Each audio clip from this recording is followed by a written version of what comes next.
How did we end up in the abyss of gender madness? How did this happen so fast? And why did silence dominate for so long? In this episode, we will revisit the history and honor those who saw the madness coming long before most people could discern it. To do so, we'll speak with Dr. Miriam Grossman, a prominent child and adolescent psychiatrist and author, Stella Morabito, an intelligence analyst and an expert in propaganda who predicted what gender identity would unleash in 2010. Plus, we'll hear from Jennifer Billick, an investigative journalist whose work exposing the transgender money trail connected the dots for so many. How did these discerning women manage to perceive what was coming long before the masses awakened to the uncomfortable reality of gender ideology's rampant influence? How did they know that a disastrous storm was brewing on something that, for most people, seems bizarre and obscure? Billick, for one, knew something was coming because of the festering censorship taking place. And wherever there is censorship, there's almost always big money. I had been researching the money behind this change in the culture from transsexualism to transgenderism. And I started following the money because it was so censorious. You couldn't talk about the changes that were developing. I, in fact, was ousted from the Left Forum in New York City. I'm part of, or have been part of, the progressive left most of my adult life. And around, I think it was 2016, I wanted to share the research that I was accumulating about a myriad people that were funding the furtherance of this narrative that we are not a sexually dimorphic species. And they gave me a platform. This is a 3-day long event in New York City, whereby everybody from the left that has anything to say about the left side of politics can come and have a platform and speak to people. And it goes on for days, and it's always been really interesting. I had spoken there before about environmental information, and I wanted to share my research on this issue. So they gave me a platform. I gave them a synopsis of the workshop, and they said fine, and they published it, and they got inundated with trans rights activists, and they apologized to the trans rights activists and ousted me from the platform.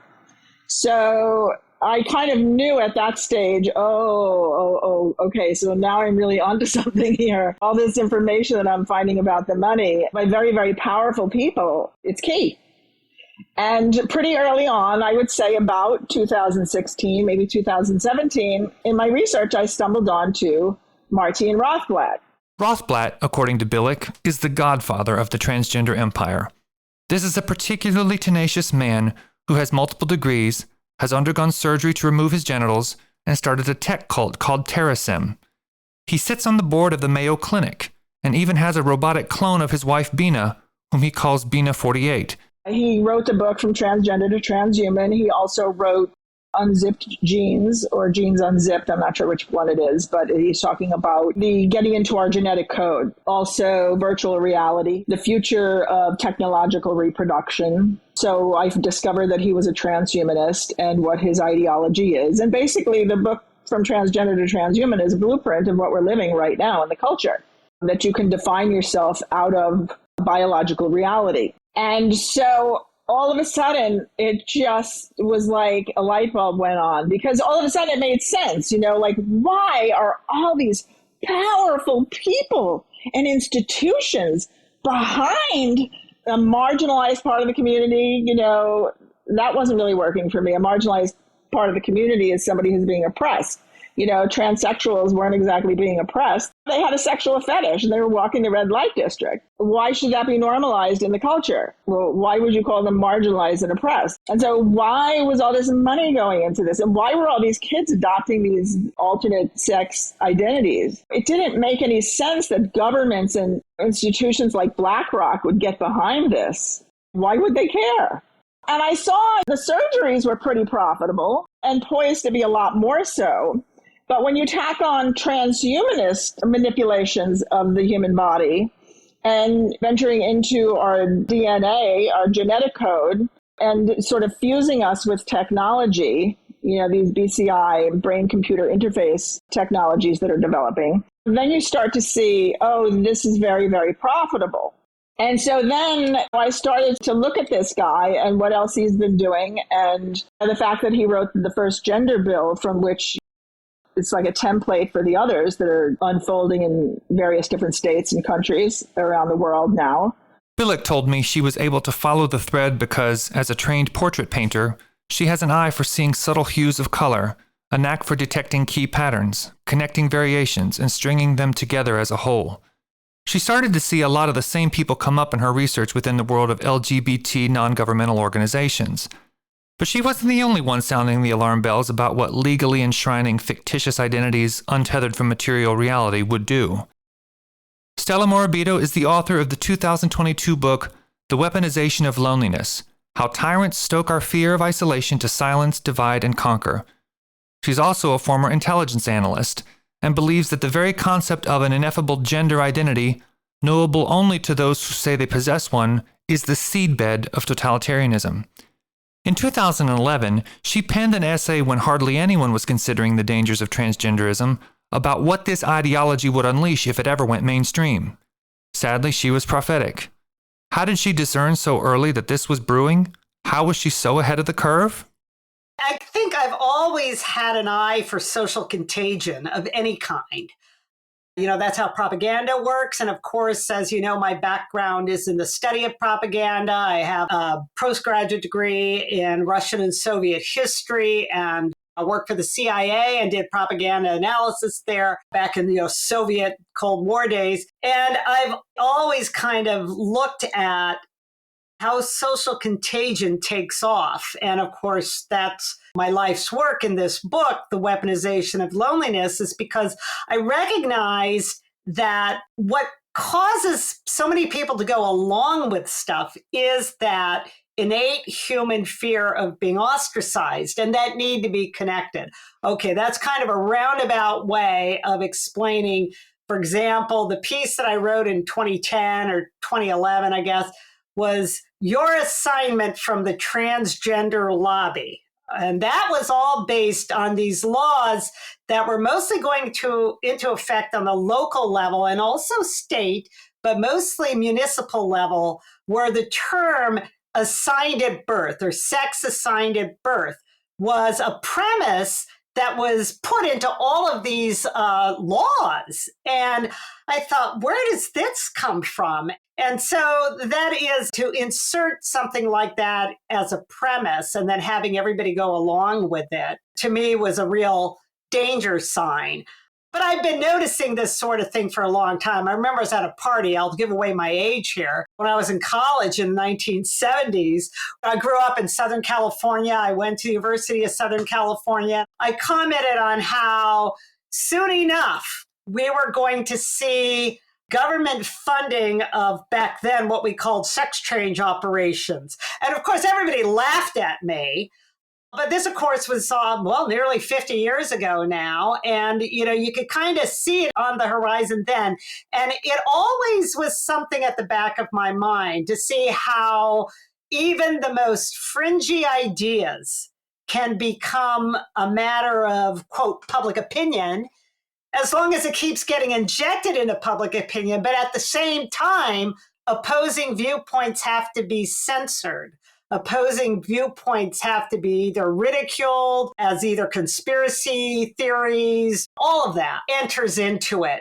And so my focus these days in particular is on the propaganda aspect, because I think that's where all of this comes to a fore. That's what causes this war against reality from becoming reality. That's what causes it to become a reality, is the effects of propaganda on us.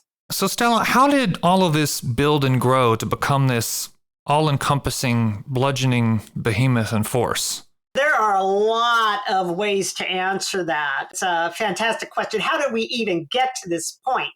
And I guess I have to keep going back to my thesis. It's the weaponization of loneliness, isolation. We have become a society in which individuals are so isolated from one another through family breakdown, which leads, of course, to community breakdown, and all of these other ways that we get separated from one another through censorship, through media censorship, through these bubbles that are put together, MSNBC bubble, CNN bubble. People think it's their own idea.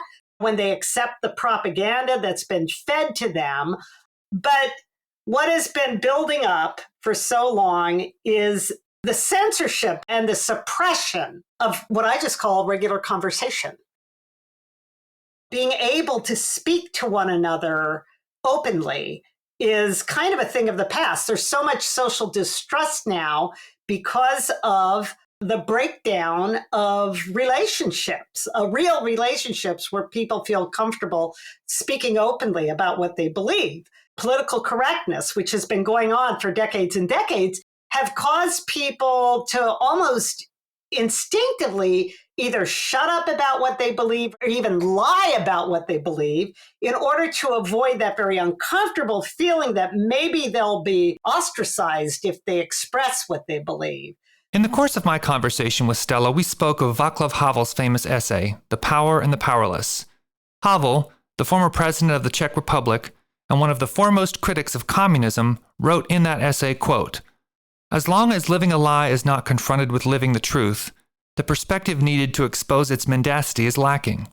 As soon as the alternative appears, it threatens the very existence of appearance and living a lie in terms of what they are, both essence and their all-inclusiveness.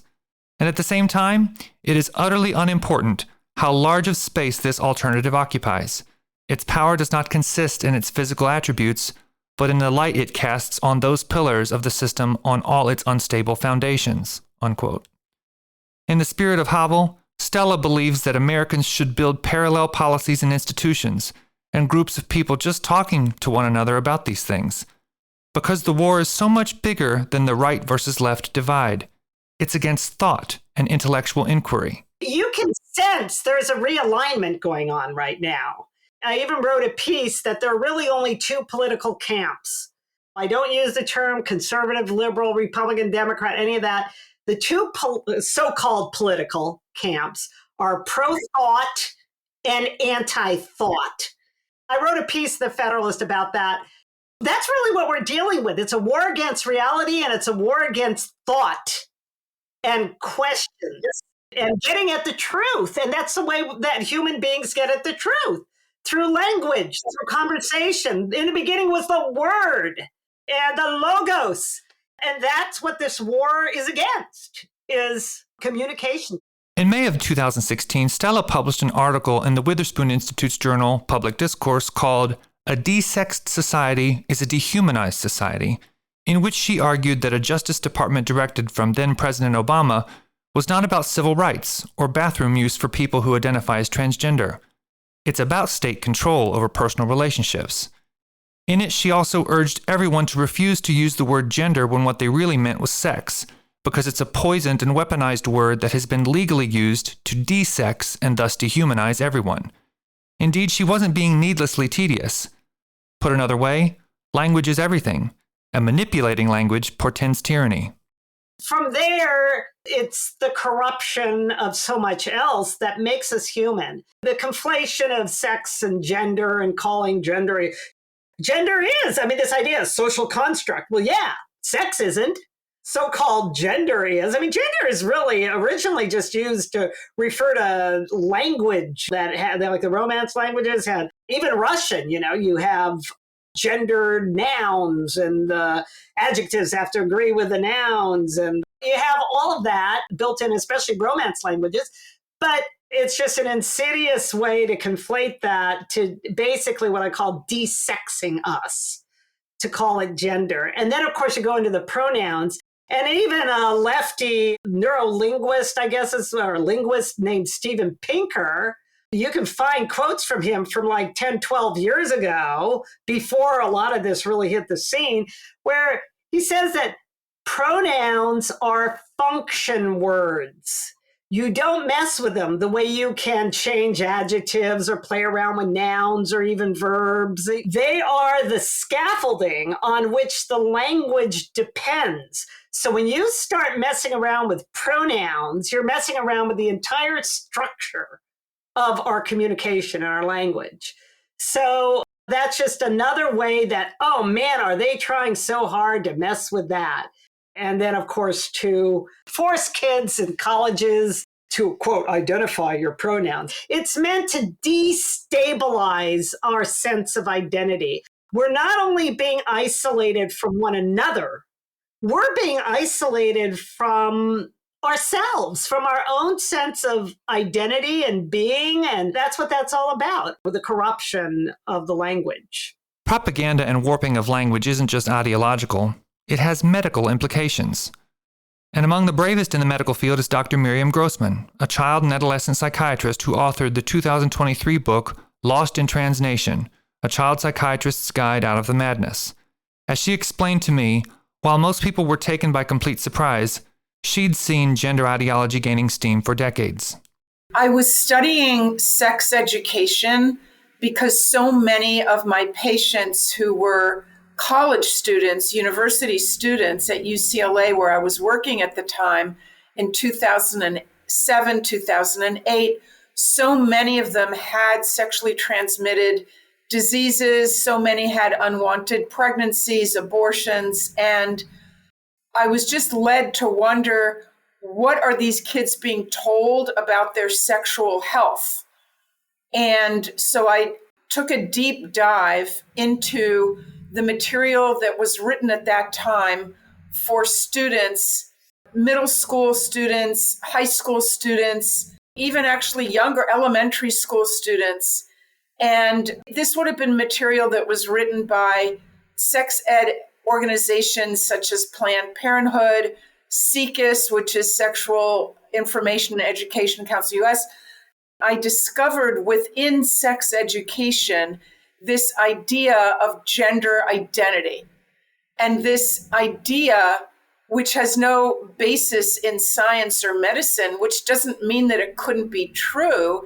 It's just that it's more like talking about having a lot of people, including you and I, believe that we have souls. It's a religious belief. It's a spiritual belief. And lo and behold, I came across this teaching that was being presented as if it's scientific fact, that there is such a thing as gender being the feeling or experience of being male, female, both, or neither, and that experience of gender was completely separate, completely divorced from biological reality. And that for those people who experience some incongruence or discomfort with their physical reality of being boys or girls, then their physical reality is over, let's put it this way, their gender or their feelings and beliefs overrides their physical reality. And that it was simply part of normal human variation to have this experience of wanting to go through life as the opposite sex. So again, this was back in 2007, 2008, and I immediately became alarmed. I'm a child and adolescent psychiatrist. And of course, you don't have to be a psychiatrist to understand that these are extremely destabilizing ideas. And it's the opposite of what we want for young people. We want young people to develop a stable identity, an identity that, of course, is consistent with their physical biology. And this belief system that I had stumbled across in sex education was doing the opposite. It was elevating this idea of being disembodied. Disembodiment is, they were saying, a normal experience, a normal variant of development. And that's when I immediately recognized, since I am a psychiatrist and I do have common sense, that these were very dangerous ideas to put in front of vulnerable young people, especially vulnerable children and teenagers who may have other psychiatric issues. Dr. Grossman, in light of what we have seen around the world with European nations backpedaling and now approximately half of the U.S. states implementing restrictions on so-called gender-affirming care for minors. Where are we now, and what do you think lies ahead? Well, I would say, I guess, something like this. For me, it's both very gratifying, but also very frustrating that this is happening now, that people are waking up and finally recognizing that this is a medical scandal and that it's based on a social political movement, that it's not based on medicine, it's not based on science. Science tells us that we are either male or female, two choices established permanently the moment of conception, the moment that a new life is created, when the sperm meets the egg, is either a male or a female. Now, this movement that has been very active and very successful and alive for many decades, but has been successfully under the radar of most people. There's been such a tsunami of cases in the past 5 to 10 years that hardly anyone could say that they don't know a family that this has affected. And I can't underscore enough what a devastating thing it is to have your child announce that they believe that they're in the wrong body, that they have this rigid belief that they have heard about either at school or online or at their pediatrician's office, this false belief that it is possible to be born in the wrong body, and that when that happens, the body has to be adjusted, or however you want to call it. Aligned is the word that's used. And this is a very powerful social political movement. They have gained control of our language. They have access to our children from a very young age.